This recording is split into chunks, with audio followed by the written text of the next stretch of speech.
Hello, you're listening to Storytelling Saga, the podcast that shares stories. I'm your host, Allie, and this week I'm discussing The Brave Little Toaster.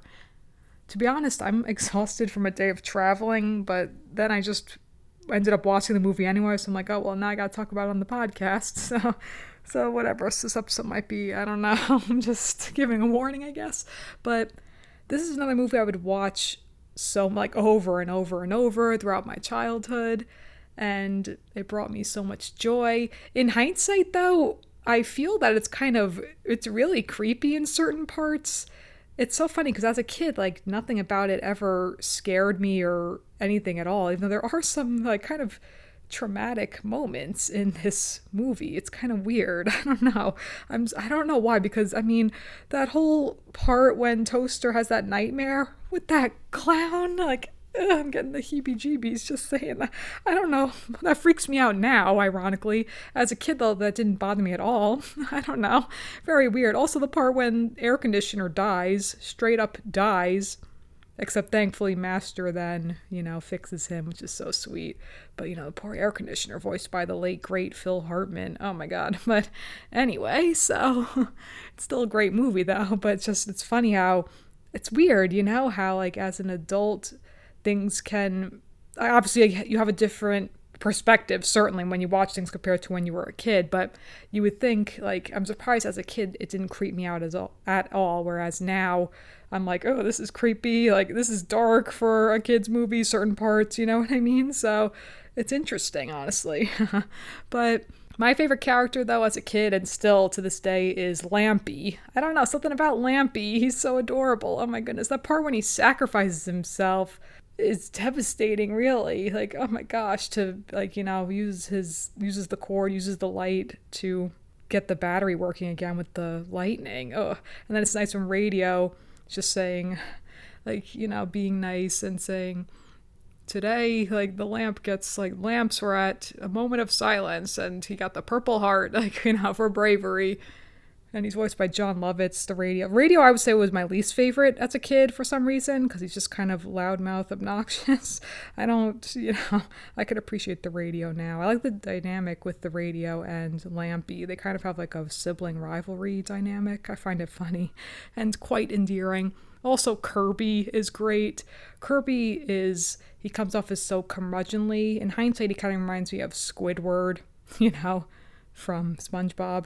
If I had to say what Squidward, can you imagine, like, someone who hasn't heard of Squidward from SpongeBob SquarePants? Anyway, but yeah, Kirby reminds me of Squidward. Kind of also a little bit Red Foreman from that 70s show too, just kind of the character with no patience whatsoever. But then what's sweet is that Kirby has a soft side. It's like, the curmudgeonly, but then a soft side underneath. We even see it early on in the movie when they're dancing, and then he's secretly dancing. Like, it's very, very cute. Tutti Frutti. Oh, Rooney, Tutti Frutti. Oh, Rooney, womp, womp, womp, bamboo. That's so great. Sung by Little Richard, the late, great Little Richard. So sad. And Toaster is so great, too. I remember, though, as a kid, because Toaster is voiced by a woman, but Toaster, like, they all say, they're technically all these appliances, they're appliances, but they all say that they're boys, I guess, these appliances. But Toaster's only one voiced by a woman. And I remember as a kid being like kind of recognizing that, but then also, like, it didn't matter because it's an appliance, it doesn't matter. But it's just interesting because Toaster doesn't sound like a boy, in my opinion. That's just interesting. But yeah, Toaster's obviously great. I was gonna say, though, that, like, of course it's the brave little Toaster. Toaster is brave, but all of these characters are brave in their own way. They all make their own sacrifices, and they're all there for each other. Like, they're all in moments of danger, each individually and collectively, the five of them. Toaster, Kirby, Lampy, Radio, and Blanky. Blanky! What's funny, too, is that when watching this, I've said this before, like, when I haven't seen something in a really long time and then I remember it from childhood, that what stands out to me are kind of, like, the thing that I most remember are the cadences of the dialogue rather than, like, as opposed to the dialogue itself, if that makes sense. because I don't know, it's like the weird things you retain from when you were a kid. That's, or for myself anyway. So like that, like certain things, for instance, like even early on when Blanky's like chores, like just like the sound of it, and then it's hard to explain. I don't know if that makes any sense, but to me it makes sense. So basically, like the cadences of the dialogue rather than what they are actually saying is what comes back to me the most when I rewatch things from childhood. That's what I'm trying to say. So I just find it interesting the way memory works, you know? And also, again, like what I remember distinctly, like how I always love Lampy because Lampy's so cute. Well, it's funny because like Lampy's kind of quote unquote dim, but then he is bright because he's a lamp. But he's not so dim though. But it's like obviously early on when he has all of those great ideas, you know, air quotes, great ideas for them to travel around to go see the master. And then by the end, though, he does have great ideas, so it is great. You know, they all grow on this journey to find the master. And it really is so sweet that they have this love and devotion for the master. I know his real name is Rob, but from their perspective, they just call him the master, so. And it's funny because all of their memories of him are from when he was a child, like about 8 years old, 8 years old, I would say, because then by now, then he's going to college, so he's around 18 years old. And it's so cute, that picture that Blanky has. And that scene when they are in the forest, they come across all those creatures. That scene is like colorful and bright and fun. However, it kind of is just like its own scene separate from the movie in a way. I sort of feel that way because the only thing that stands out with that scene to me in particular is when each of the animals are looking at Toaster's reflection, but also the flower in particular, and then Toaster's like, no, I'm not a flower, it's just a reflection. And then like he doesn't like when the flower is like snuggling up to him, and then when he leaves and he looks through the bushes and sees the flower then wilting. That made me sad. I was like, oh no, the poor flower. And I remembered that scene, but oh, that made me sad. Like that was a distinct image I remembered from this movie too. Also, that's again like with that same scene, like with the and again, like, it makes no sense, that whole scene to me, other than the fact that it's them seeing life outside of just the master for the first time. But, you know, with the fish going up, holding the worm, it's just bizarre and weird. And he's like, la, la, la, la, la, la, you know? Okay, so, oh God, I told this episode, I feel like I'm all over the place, but, you know, what else is new with this podcast? You know, I always do that all the time. And as always, that's just how I am. I jump all over the place. And as always, I appreciate that you're just on the ride with me in my like stream of consciousness talking about all this stuff. Anyway, where was I? Just certain things kind of made me emotional, like randomly. Even when they first stepped out of the cottage, that's for some reason made me emotional. I was like, oh, look at them seeing the world for the first time. That's amazing. And again, air conditioner being jealous, then he just explodes. Like, oof, that is dark and creepy. But then again, at least Master saves him in the end. And then I didn't remember, then he had tears in his eyes, and that made me tear up. That I was like, oh, see, Master does love him. So it was so cute. Oh my goodness. I also didn't realize as a kid that Rob, that's his girlfriend Chris. I always thought they were just friends. Like, I didn't realize that as a kid, but like he has a picture of her like in his bedroom, so that's cute. Boyfriend and girlfriend going off to college. I assume they're going to the same college, who knows, but whatever.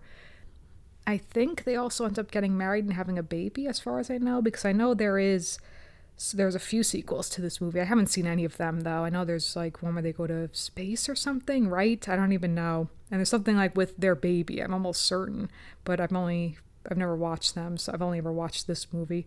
I really have no desire to see the sequels. Are they good? I love how anytime I know when I ask questions, they're always rhetorical, like, you know, because I'm just... Not that I'm talking to myself, but like I'm just talking and you're listening. So, you know, I just have no desire to see the sequels. I never did, so it doesn't matter to me. But also, this movie obviously is based on a book. I've never read the book either. I'm sure it's great. And, you know, it is funny though, because obviously with this it came out in 1987. And so like with the quote unquote new technology in this movie, obviously that now is so dated, like that, you know, that song when they're singing more, everything you wanted and more. I do love all the songs in this movie. They're all like very distinct, I would say, because the first one, like when they're first traveling, like as we travel the land, you know, like City of Lights, it's great. I love that one too.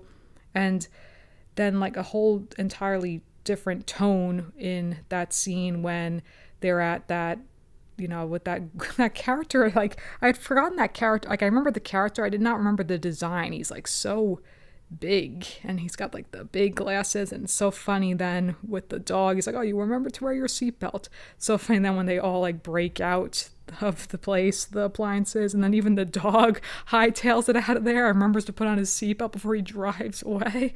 That was hilarious to me. So funny, the guy gets scared of his own reflection, which again Lampy came up with, so he does have some bright ideas.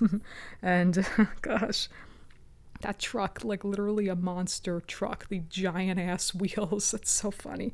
But I had forgotten that, it's like that song rather, not that it's like more of a horror themed song that in particular, because obviously like he takes the parts, like, uses them for parts. So it's like they're getting operated on these appliances, and it's so creepy. And that song is great though. Oh my god, I really like that one. It's like a movie, it's a B-movie show. It is like kind of Rocky Horror-esque. It's really cool. And it's so funny, like, taking the blender motor out, and like he's got the cord, and they all like pull their cords up. That's a certain type of joke, you know what kind of joke that is. Oh boy, I'm tired. Pardon me. What else was gonna say? So that scene too, when even before that, when the guy, that goon, I'll just call him Goon. He looks like a freaking goon. That guy, that like, that guy.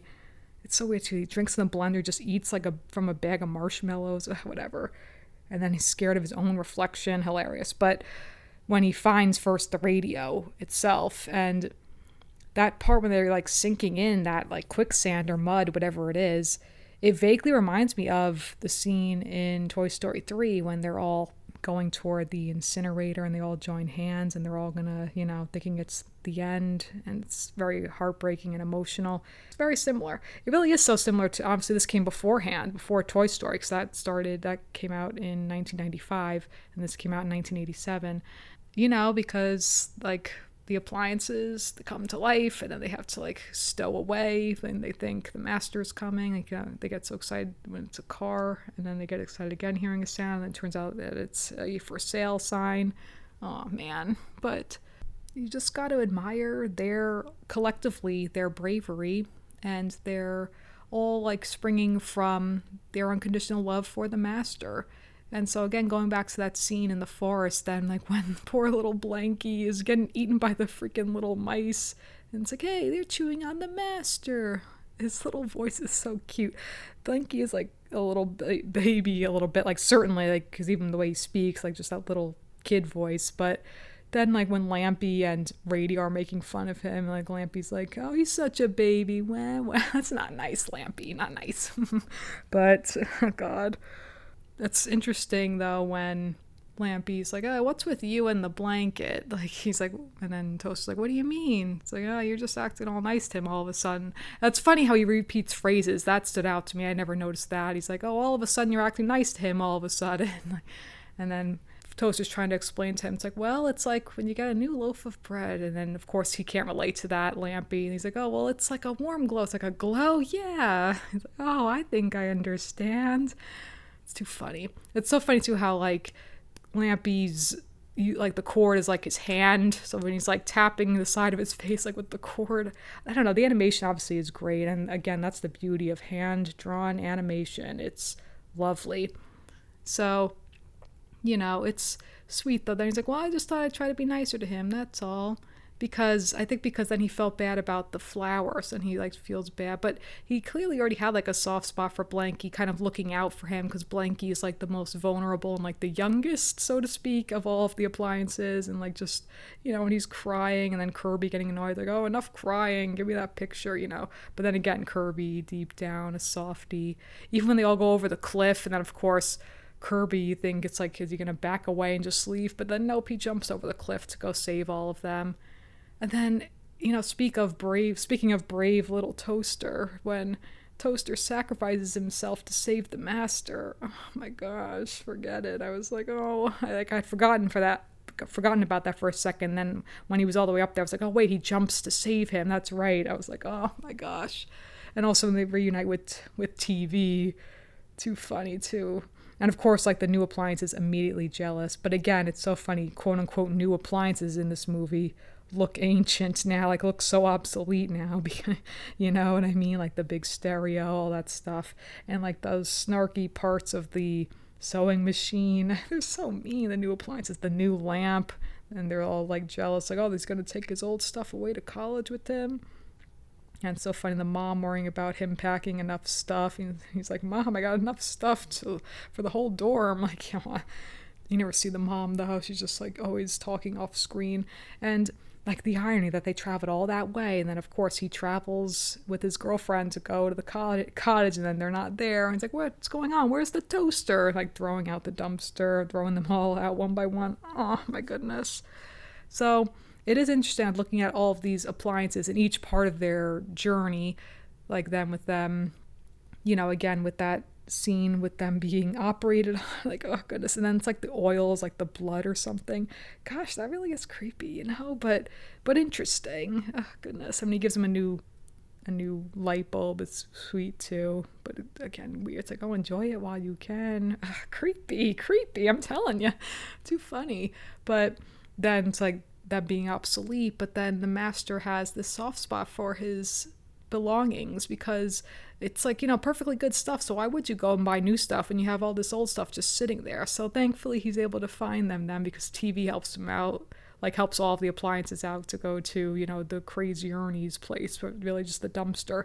And that whole song is great too, like with except these cars are each meeting their demise. Like, oh goodness.